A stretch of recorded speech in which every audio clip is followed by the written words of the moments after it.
जी महाराज की जय।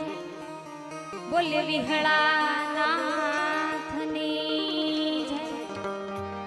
सदगुरु महाराज की जय। कृष्ण कन्हैया लाल की जय। ओम नमः पार्वती पति हर हर महादेव।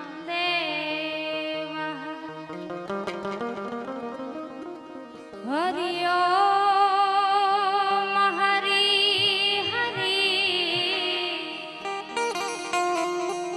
हे हरि ओम हरि हरि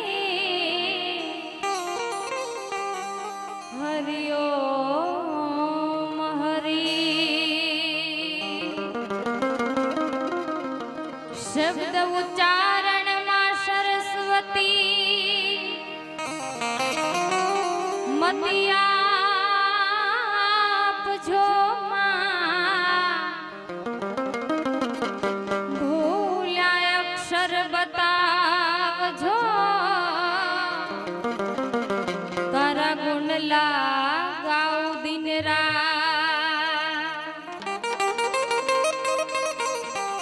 सरस्वती स्नेह में छपा गुणपति लागा पार। ईश्वर ईशिया राधवा मां शुद्ध बोध कर जो सहाय। संत देखी नमन करिए झपत नमाविए शीश। संत देखी नमन करिए झपत नमाविए शीश।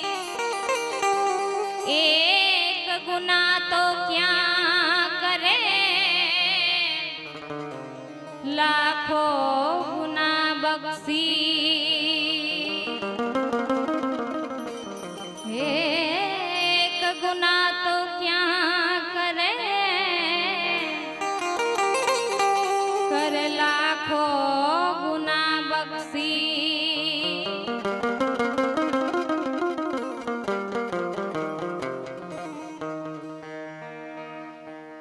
तो रामदेव जी ना सानिध्य में बैठा छे तो बापा ने पहला याद करिए।